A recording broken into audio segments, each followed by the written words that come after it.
Assalamualaikum warahmatullahi wabarakatuh. Alhamdulillahirabbil alamin wal aqibatu lil muttaqin wala udwana illa 'alal zalimin.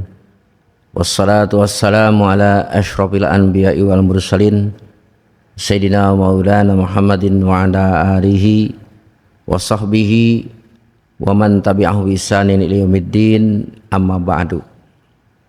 Para jemaah yang dimuliakan Allah Subhanahu wa taala dan yang saya hormati, dalam kesempatan ini saya akan sampaikan masih hadis yang berhubungan dengan masalah perdukunan gitu ya. Kemudian juga nanti ada kaitannya dengan hal yang berhubungan dengan tatoyur atau menganggap celaka atau sial karena ada sesuatu. Ada satu hadis yang diriwayatkan dari Ibnu Mas'ud Al-Badri radhiyallahu an. Rasulullah SAW bersabda, naha Rasulullah SAW an samanil kalbi. Sesungguhnya Rasulullah SAW melarang dari harga jual beli anjing, wa mahril bagi, dan upah lacur ya, wa khulwanil kahin, dan juga upah seorang dukun. Hadis riwayat Bukhari Muslim. Para hadirin rahimakumullah, kita mengenal secara umum bahwasanya jual beli itu dibolehkan, termasuk yang dihalalkan sebagaimana Allah berfirman, wa ahlallahu al-bai'a wa harramar riba, dan Allah telah menghalalkan transaksi jual beli secara umum, namun ada hal-hal yang dikecualikan di dalam jual beli tersebut.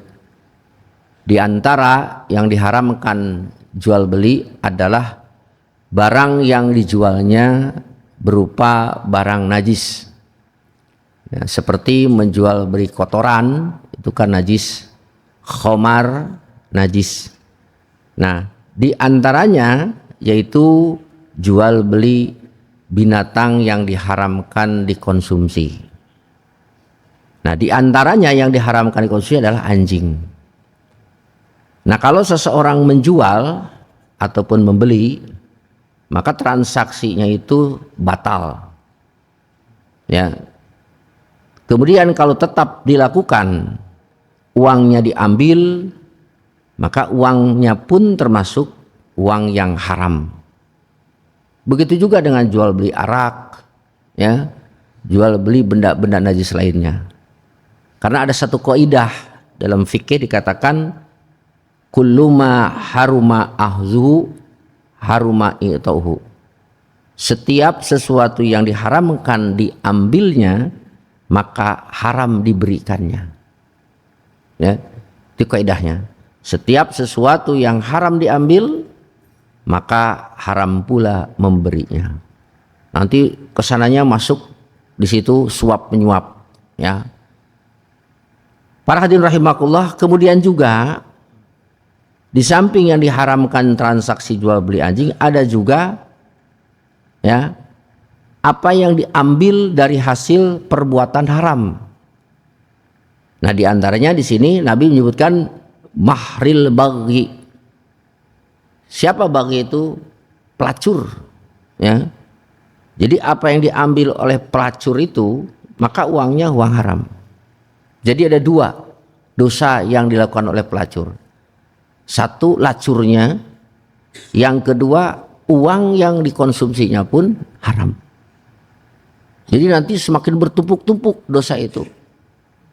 Ya, baik yang dilakukan oleh laki-laki maupun yang dilakukan oleh perempuan. Nah, ini Pak, yang sekarang sudah begitu merebak, merajalela di mana-mana. Ya, fasilitasnya memang disediakan. Kemudian juga ya fasilitas baik medsos maupun tempat-tempatnya. Ya, sudah juga banyak bertebaran di mana-mana. Di sampingnya itu juga ya banyak di antara kita menutup mata tentang transaksi-transaksi prostitusi ini.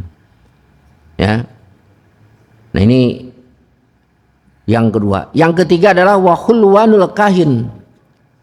Yang dilarang oleh Nabi adalah hasil dari perdukunan. Ya. Jadi kalau seseorang berpraktek seorang dukun, tukang ramal, ya, profesi itu kan tidak boleh, haram. Profesi sebagai dukun. Nah berarti uang yang dihasilkan dari itu juga adalah uang haram. Kitanya yang datang juga memberinya haram pula, dosa pula. Jadi dua. Tadi kaidahnya apa? Setiap yang haram diambil, haram diberikan. Ya, haram memberinya.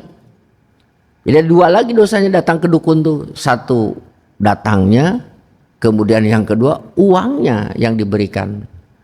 Baik yang memberi maupun yang menerima. Nah oleh karena itu ya ini harus dijadikan apa? Peringatan bagi kita. Jangan suka memberi kepada orang yang berpraktek profesi seperti itu. Beramal juga kan sama. Oh saya ini datang ke peramal, sama peramal juga. Ahli nujum ya juga kan dilarang di dalam hadis-hadis yang sudah saya sampaikan. Maka uangnya pun yang diberikan juga termasuk praktek yang diharamkan. Nah itu Bapak sekalian ya, tentang sabda Nabi yang diriwayatkan oleh Bukhari Muslim, bahwasanya Rasul melarang ansamanil kalbi mahril misi hulwanil kaim. Intinya bukan hanya ini saja, dengan menggunakan kaidah tadi setiap yang haram diberikan, haram diambil, maaf, itu haram diberikannya. Ya, praktek suap menyuap sekarang. Ya, masuk kerja harus ngasih. Nah, hati-hati nih ya untuk orang yang punya profesi semacam itu di PT-PT yang bisa memasukkan kerjaan seseorang sehingga orang yang tadinya tidak layak untuk kerja karena ngasih uang ya itu, maka orang yang layak tidak jadi sementara yang tidak layak jadi karena uang. Itulah yang disebut dengan riswah. Nah riswah ini, suap menyuap ini ya haramnya bukan hanya yang pertama, ini yang pokoknya ini yang menerimanya. Yang menerimanya. Sudah bukan rahasia umum lagi Pak ya. Itu di perusahaan-perusahaan atau di instansi merekrut seseorang yang tidak layak untuk menjadi pekerja di tempat itu karena nilainya yang kurang, tapi dengan uang dia bisa masuk. Satu itu ya. Ketika uangnya itu masuk menggeser orang lain, ini yang disebut riswah ya. Ada lagi riswah yang dibolehkan tapi untuk membentengi diri. Itu yang dibolehkan. Ya, misalnya begini, ini anak saya atau saya akan digeser orang lain. Kalau tidak dibendung ataupun ditahan dengan uang yang ada. Misalnya ada orang begini. Ya. Ada orang, Pak atau Bang, abang tidak lulus. Mau lulus nggak? Abang ini lulus sebenarnya, tapi bisa digeser loh sama orang lain. Kalau tidak diikat dengan 10 juta. Nah, gitu gratifikasi ya. Istilahnya saya nggak tahu istilahnya apa nih. Ini bapak-bapak pada tahu nih ya.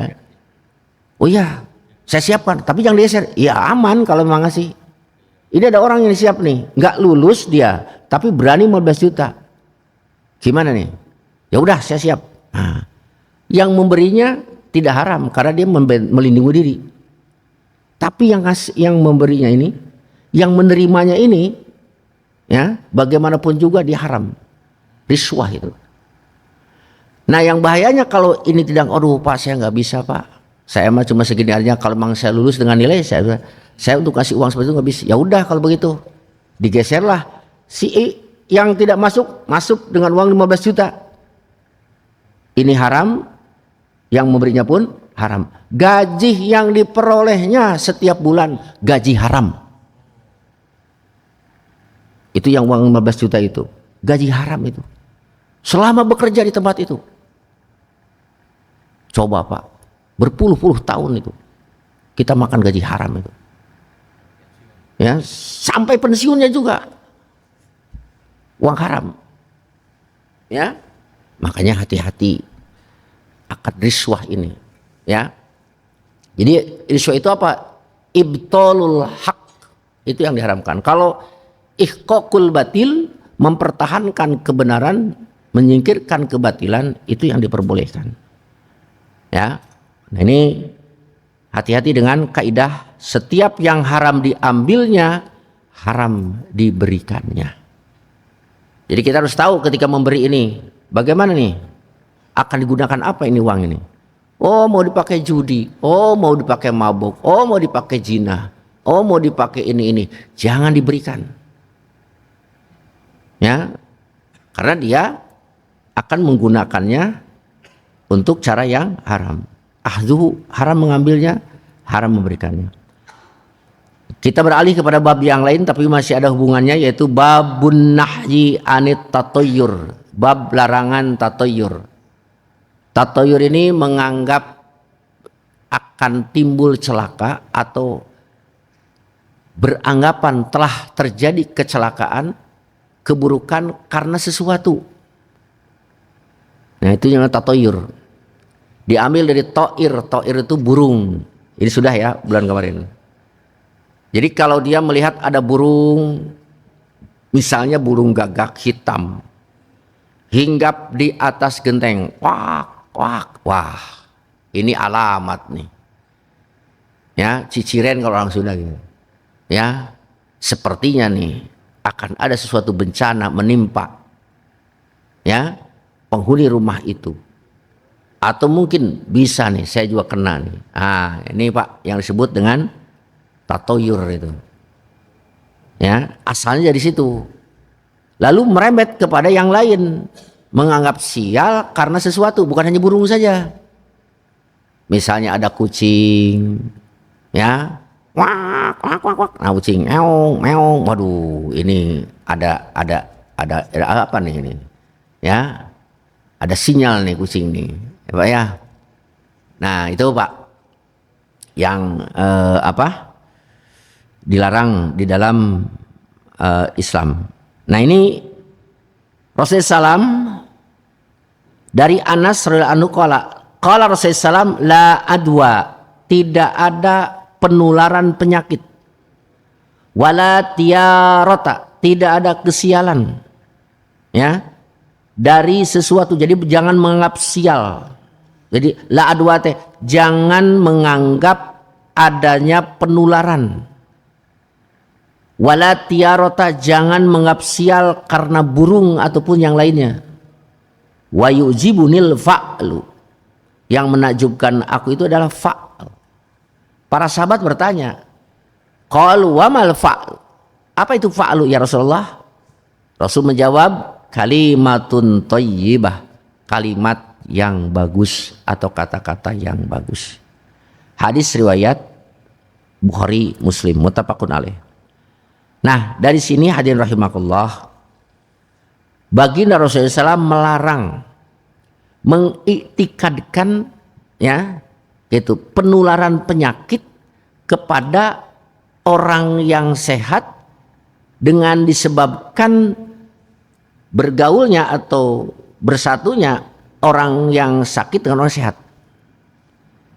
Ya, ini yang haram. Hati-hati, itikad kita. Ini gara-gara itu sih itu. Kamu jangan dengan itu menular ini. Hati-hati, jangan sampai ke hati. Ya, hati-hati jangan sampai ke hati. Orang punya penyakit misalnya yang sering kita sebut ya, kalau kemarin ya COVID ya.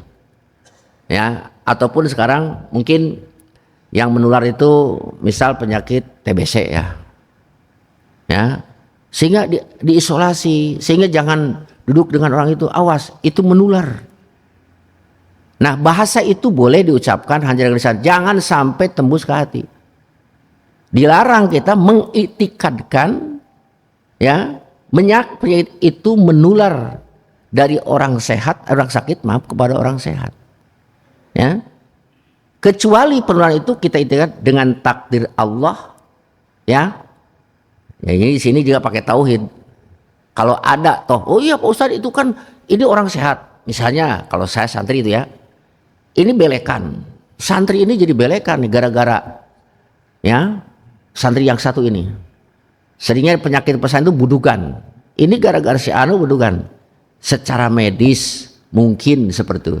Tapi ingat, tetap kita mengitikadkan bahwasanya ya dalam hal seperti itu jangan sekali-kali diitikadkan penyakit itulah yang menular kepada penyakit yang lain. Jangan sampai menyalahkan ini gara-gara kamu, aku jadi tertular, Para hadirin rahimakumullah, ya. Itu jadi kata Nabi la adwa. Tidak boleh mengitikadkan adanya suatu penyakit yang menular dari orang yang sakit kepada orang yang sehat dengan sebab orang tersebut mukhalatoh, bergaul, bercampur. Ya, kalaupun toh kita sekarang melihat memang si A yang sakit kemudian si B karena bertemu jadi sakitnya sama, itu tiada lain adalah bitakdirillah, dengan takdir Allah.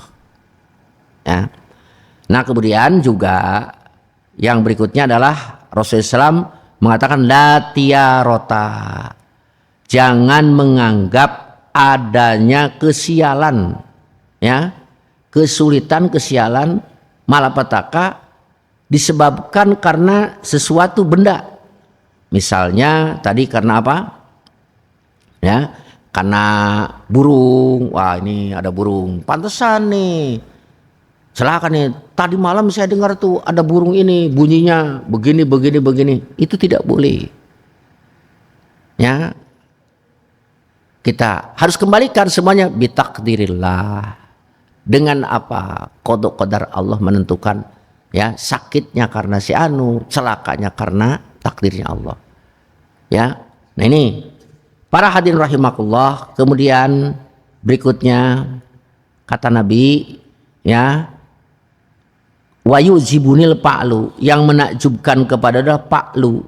Pa'lu itu apa ya Rasulullah? Pa'lu itu kata-kata yang baik. Jadi kalaupun toh ada ya terjadi sesuatu musibah, ucapkanlah kata-kata yang baik. Misal ada doa yang diucapkan, ya Allah hindarkan aku dari bencana yang akan terjadi. Ya Allah lindungilah aku, lindungilah kami. Ya, itu kata-kata yang baik. Selanjutnya kata Nabi, qala Rasulullah SAW, la adwa wala tiarota wa in kana su'mu pisai'in fafiddar. Tidak ada penularan penyakit, tidak ada tiaroh, ya, penganggap sial akan terjadi sesuatu. Wa in kana su'mu, kalaupun toh ada kesialan ataupun malah bencana, timbulnya itu papidari, adanya di rumah, wal mar'ati perempuan, wal farosi dan kuda. Muttafaqun alaih, hadis riwayat Bukhari Muslim. Nah para hadirin rahimakumullah, Nabi Muhammad SAW memberikan suatu penjelasan kepada kita tentang syu'um ataupun kecelakaan ataupun kesialan. Nah kadang-kadang ya terjadi kata Nabi syu'mu itu, kesialan itu pada tiga tempat. Yang pertama Nabi mengatakan fiddar, di rumah. Rumah itu bisa menimbulkan sesuatu hal yang tidak mengenakan, tidak nyaman bagi kita, bagi istri dan anak kita. Rumah yang seperti apa yang tidak bisa mengenakan kepada kita?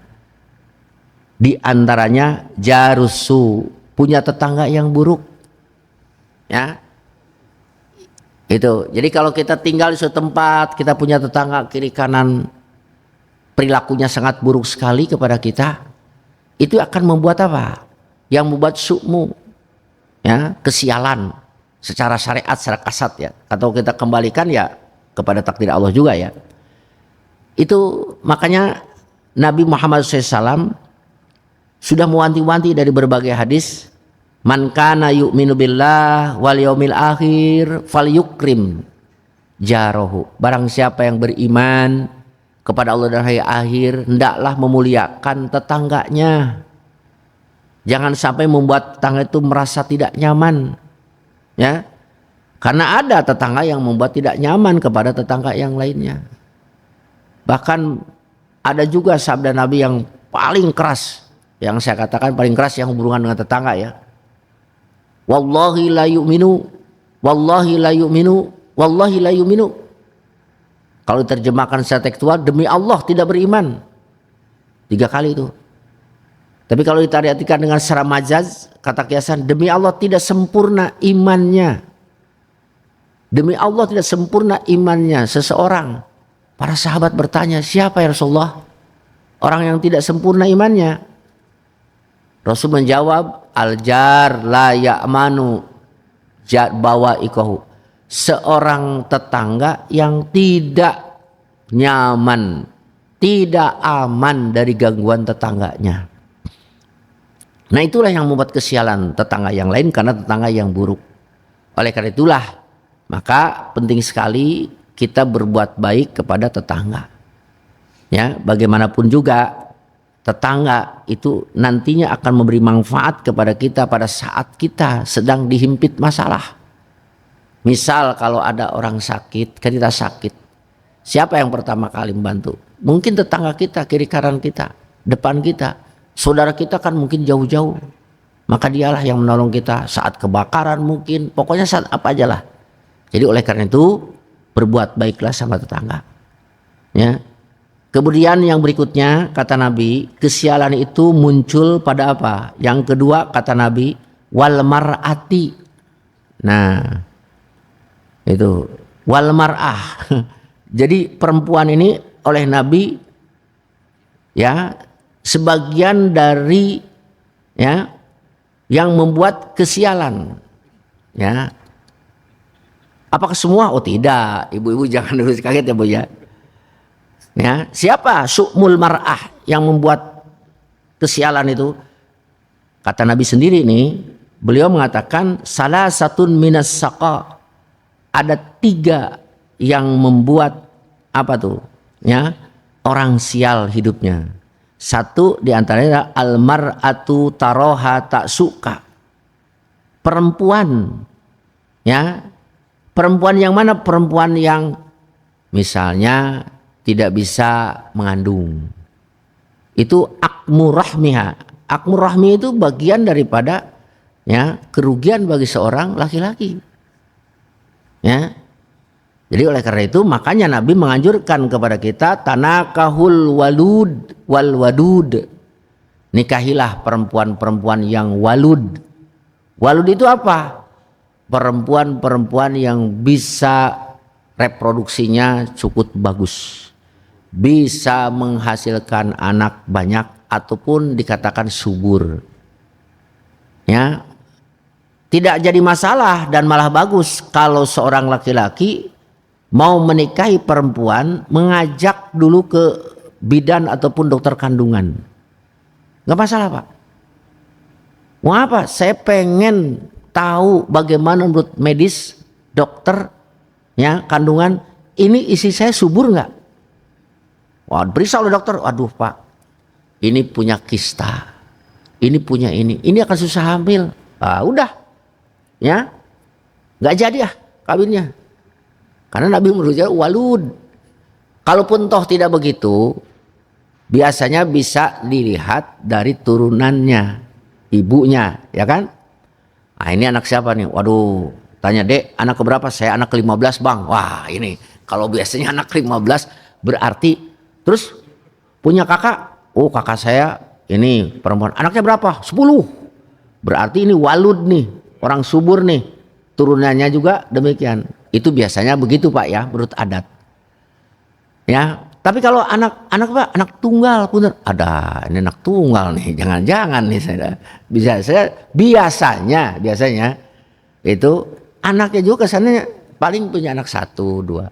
Sedangkan Nabi menyuruh kepada kita walud, walaupun tidak wajib ya walud. Kenapa wanita subur itu ya menjadi pilihan? Karena nanti kalau punya anak banyak, umat Nabi Muhammad pun banyak pula. Ini kan Nabi mengatakan pak ini mukasiruku bikumul umam. Aku nanti akan bangga ubahi bikumul umam. mempunyai umat yang banyak. Ya. Gitu. Kalaupun toh memang kebetulan istrinya kurang subur, aduh ini saya udah nikah 10 tahun baru punya satu. Boleh cari lagi yang lain. Tapi bukan berarti mengabaikan yang, makanya dibolehkan poligami itu 2, 3. Jadi akhirnya dari anak pertama, dari istri pertama 1. Nah, istri kedua ya 10 kan jadi 21 tuh. Jadi tim futsal. Ya. Boleh itu karena walud ya. Yang kedua apa? Buruk akhlaknya. Dari buruk akhlaknya.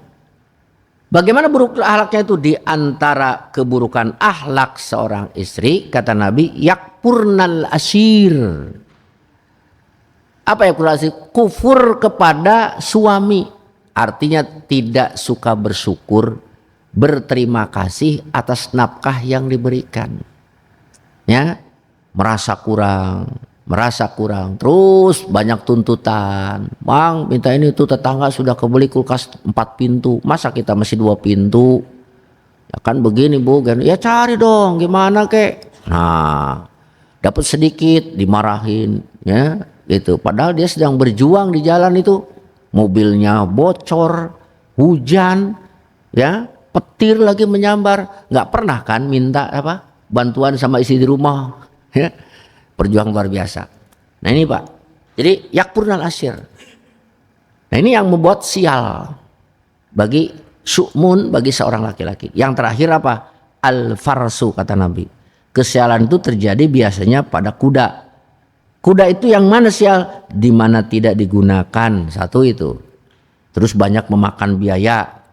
Ya, tidak digunakannya di jalan seperti kalau dulu perang gitu ya. Nah ini yang termasuk su'mu di situ, kata Rasul.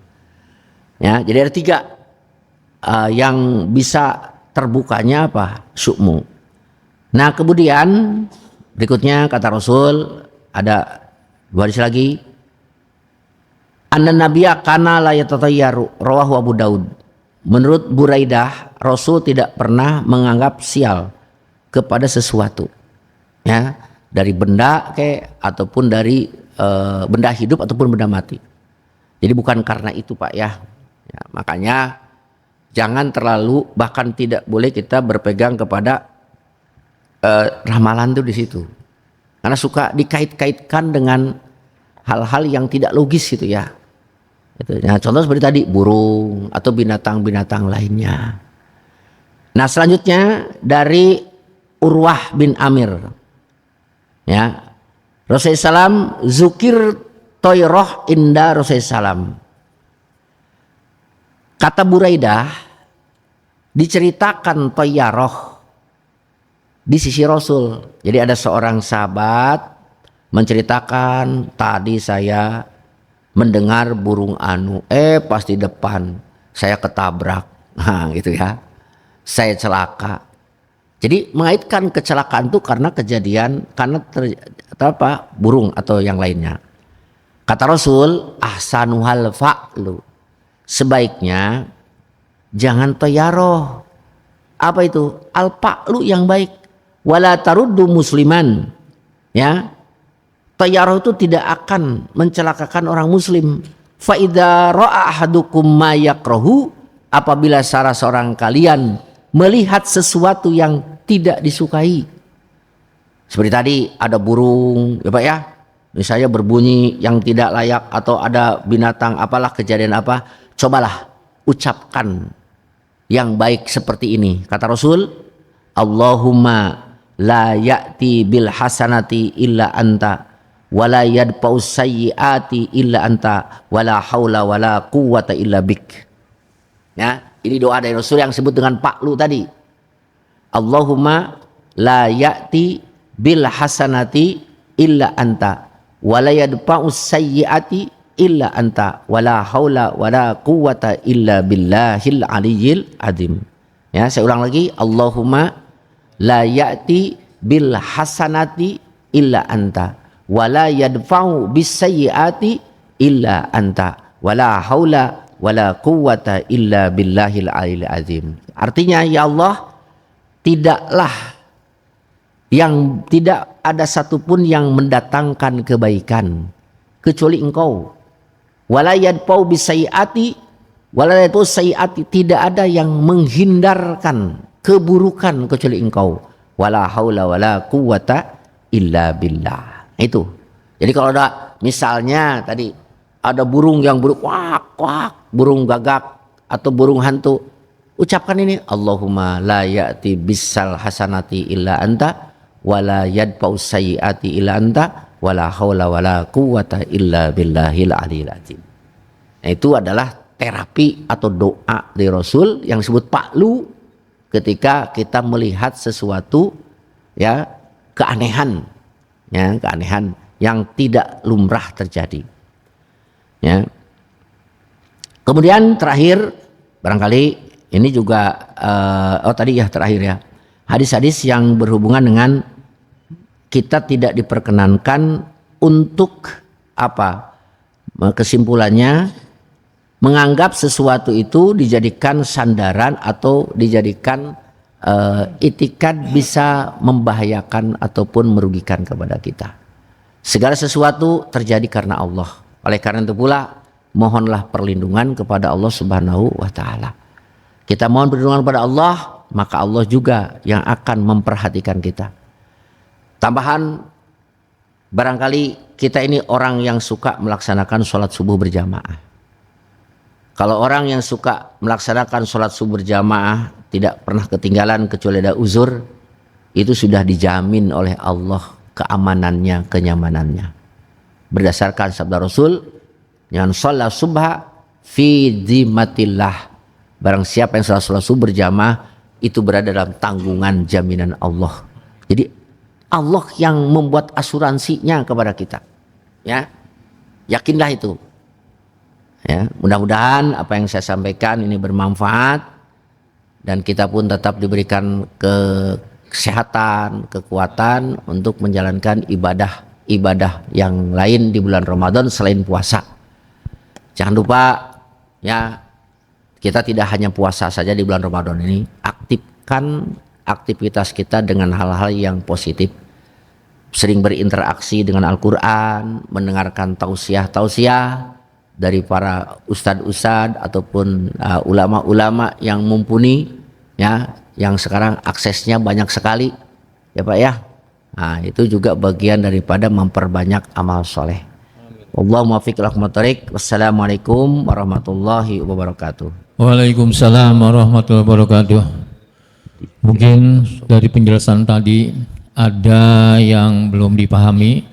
Kami persilakan untuk bapak-bapak, ibu-ibu untuk bertanya. Kami persilakan. Sebelah kiri ada yang ingin kita tanyakan, Pak? Tengah. Alhamdulillah. Bapak Maskur.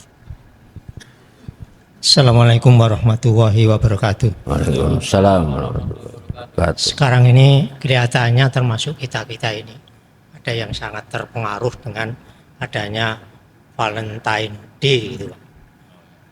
Padahal itu tidak ada di dalam ajaran kita. Termasuk kita ini banyak juga yang seolah-olah menyongsong tanggal Valentine Day ini ditunggu-tunggu untuk dirayakan gitu. Gimana ini Ustaz? Assalamualaikum warahmatullahi wabarakatuh. Waalaikumsalam warahmatullahi wabarakatuh. Valentine's Day. Valentine itu ya udah sering kita, ini MUI juga sudah memberikan satu arahan tepat Pak. Valentine itu kan konon kejadiannya saya juga kurang begitu paham ya. Karena apa? Karena seorang pastor ya atau pendeta yang meninggal dunia. Kemudian sampai apa tuh, bunuh diri atau gimana pasangannya? Cobalah di googling itu asal muasal Valentine. Nah dari situ suka dijadikan hari kasih sayang. Namun yang umumnya dijadikan hari kasih sayang itu anak-anak muda sekarang ya menjurus kepada free sex, ya, kebebasan melampiaskan seks. Nah jelas hal yang seperti itu tidak dibolehkan dan dilarang oleh agama. karena menjurus kepada perbuatan seks itu. Namun kalau hanya sekedar seorang istri ngasih hadiah, seorang suami ngasih hadiah anak sama orang tua, ya itu bukan karena Valentine tapi karena hadiahnya, ya kasih sayang, nah itu dibolehkan, gitu ya. Yang menjurus kepada maksiat seperti tadi, ya memberi menerima haram, maka apa yang menjurus kepada itu juga diharamkan. Sama sekarang, kalau saya sekarang Valentine-nya karena kasih sayang kepada ibu, ya diususkan itu ya, boleh itu, ya. Tapi jangan disangkut pautkan dengan apa, dengan asal muasalnya tadi, ya itu. Kita pakai umumnya aja, umumnya hadiah, sodakoh kepada orang-orang yang kita cintai, ya dari keluarga kita nih, apalagi punya tujuan silaturahim, itu dibolehkan, Pak. Bahkan bukan hanya pada tanggal itu aja. Ya, pada tanggal-tanggal yang lain tiap hari juga sangat dibolehkan gitu ya. Ya gitu Pak, barangkali itu keterbatasan saya tentang Valentine gitu. Saya juga baru tahu kemarin-kemarin ada Valentine itu apa sih? Oh ternyata itu ya asalnya. Mungkin dari bapak-bapak yang lain ada yang ingin bertanya atau ibu-ibu? Ibu dulu ya Pak ya.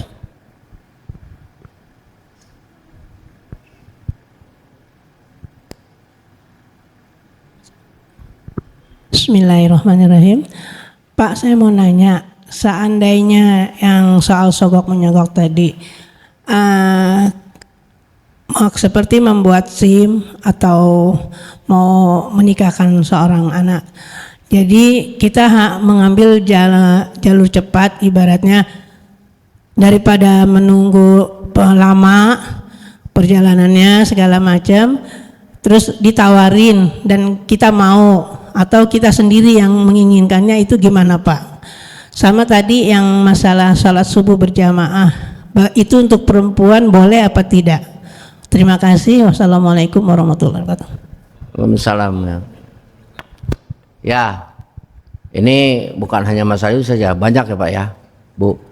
Kalau hal itu dilakukan, ini rumusnya gini, ya. Ada istilah Bapak mau segera ataupun apa cepat gitu ya, bukan hanya SIM saja, sekarang di imigrasi juga begitu kan, ada yang sehari, ada yang lumrah gitu.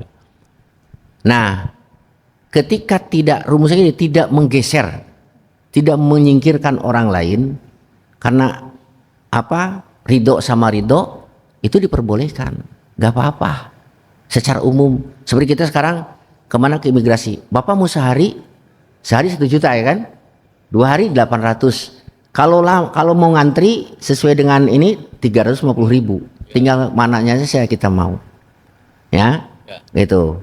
Nah, secara apa? Secara agama. Tapi kalau secara ini, kalau apa mungkin ada peraturan dari siapa, dari Kapolres yang nggak boleh, ini akan ini kan. Nah, kita sudah dilarang itu, ya, itu. Jadi intinya, ya kita rumusnya itu jangan sampai memberi itu menyingkirkan orang lain, ya, hak orang lain. Nah itu yang tidak diperbolehkan. Nah kemudian tadi masalah apa terakhir, sholat subuh perempuan ya Bu ya, perempuan itu memang menurut sabda, menurut Nabi sebaiknya sholat itu di rumah, tapi tidak dilarang untuk sholat di masjid, tidak dilarang, ya, tidak diharamkan untuk sholat di masjid. Berarti gimana kalau tidak dilarang? Ya boleh, ya, masa dilarang mau ke masjid sementara ke mall dibiarkan, aneh kan? Oh nggak boleh katanya, ya, kalau sholat di masjid itu akan menimbulkan fitnah. Fitnah mana yang lebih besar, di mana? Di mall. Itu yang nggak membolehkannya, itu justru ke mallnya seminggu sekali itu, ya, bisa dilihat kan di situ perempuan, ya, gitu. Kalau ke masjid kan sudah yakin tertutup auratnya, niatnya mau ibadah, jadi boleh. Walaupun sebaiknya gitu, tidak apa, sebaiknya dirubah dan tidak dianjurkan seperti laki-laki itu, ya. Dan itu akan dapat pahala yang tadi yang sama. Fi dimanillah di dalam jaminan atau tanggungan Allah Subhanahu wa taala. Ya, begitu Bu tentang. Jadi Ibu lanjut aja, mau sholat tiap waktu di masjid juga nggak apa-apa. Ya, zuhur, asar, maghrib, isya, subuh. Kalau di kita masih jarang ya, mungkin seperti ini. Tapi kalau saya ke Jawa Tengah, Jawa Timur itu, kalau kebetulan subuh di perjalanan, ada perempuan yang sholat di masjid. Tapi juga nenek-nenek, anak muda nggak ada. Betul Pak. Karena saya kering ke Jawa gitu ya. Di Malang, di mana, di Tegal, di kesubuhan atau maghrib. Suka banyak itu perempuan-perempuan yang ikut sholat berjamaah. Ya, ada 10, ada 2 saf gitu. Dan itu rata-rata ya itu tadi. Ya, itu 70 tahun ke atas. Ya, cukup barangkali. Masih ada satu lagi Pak. Mangga, silakan. Begini Pak Yai, terkait riswah tadi ya. Ada kasus itu karyawan kontrak nih ya. Ya. Ada penawaran ini bisa diperpanjang tapi dengan membayar sekian juta gitu. Apa juga termasuk kategori yang dibolehkan, atau kalau saya nggak bayar itu nggak kerja selanjutnya gitu. Saya mohon penjelasan. Terima kasih.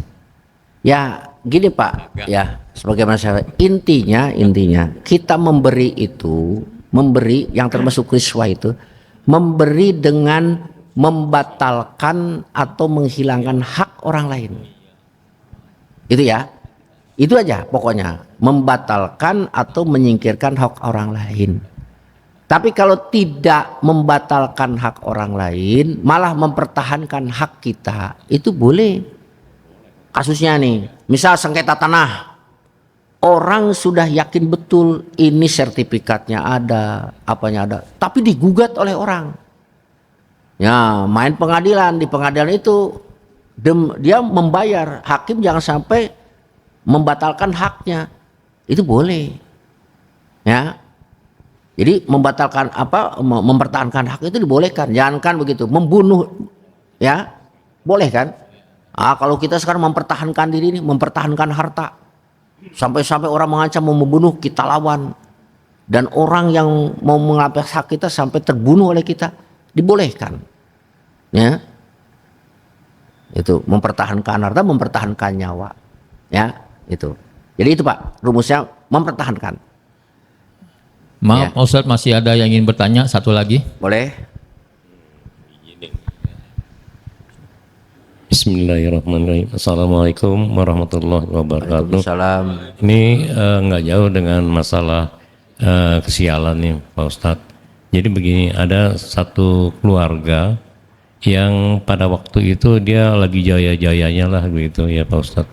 Ya. Dia punya anak. Nah begitu anak yang kedua lahir atau anak yang ketiga lahir, dia itu usahanya itu merosot sampai ada orang yang mengatakan ini anak kedua kamu, anak ketiga kamu yang bawa sial gitu, sampai usaha sampai anak itu akhirnya dibully sama orang tuanya sendiri. Gara-gara kamu ini anak usaha kita jadi sial, jadi bangkrut. Nah ini bagaimana Pak Ustadz menurut pandangan Islam kalau terhadap orang-orang seperti dia? Yakin banget karena dia mungkin pergi ke orang pintar mengatakan bahwa ini anakmu yang lahir ini yang bawa sial, padahal kan bahwa setiap anak yang lahir itu membawa rezeki masing-masing. Nah ini bagaimana sikap yang begitu? Demikian. Terima kasih Pak Ustadz. Assalamualaikum warahmatullahi wabarakatuh. Terima kasih Pak. Ini perlu disadarkan orang tersebut karena kebodohan ya. Maaf ini, karena kebodohan orang tersebut sehingga menganggap anak itu basial. Kita lihat rumusnya. Bahwasanya Nabi bersabda, kullu maulidin yuladu ala fitrah. Manusia itu dilahirkan semuanya apa? Membawa fitrah atau tabiat ataupun ya keadaan bersih. Wa innama abawani, kan orang tuanya. Jadi jangan salahkan anak. Ya, sekalipun anak dari hasil perzinahan, maaf ya, itu tetap aja bersih. Anak nggak berdosa. Yang dosa itu orang tuanya. Yang membuat ini itu adalah orang tuanya. Makanya disinilah orang tua perlu mendidiknya. Nah, ya, jadi kita tidak boleh menyadarkan itu kepada anak. Ya. Bapak sekalian, saya sering mendengar istilah kata-kata bahwasanya dalam satu pohon itu, dalam satu pohon ya, dahannya berbeda. Dari setiap dahan ada ranting, dari setiap ranting menghasilkan buah yang berbeda. Itu yang harus disadari oleh siapa? Oleh orang tua dan oleh anak. Bahwasanya sekalipun nak, kamu ini adalah dari satu pohon, yaitu ayah dan ibu. Kemudian menghasilkan dahan kamu begini, dahan kamu begini, rantingnya begini, buahnya berbeda. Sudah lumrah dalam pohon itu begitu. Begitu juga sekarang. Orang tua melahirkan anak dengan rezeki yang berbeda-beda. Si A ini jadi ini segini, si A jadi si B segini, anak ketiga begini. Itu sudah merupakan apa? Rezeki dari Allah. Yang sering saya katakan, rezeki itu sudah terukur, tidak akan tertukar, ya, sudah terukur tidak akan tertukar.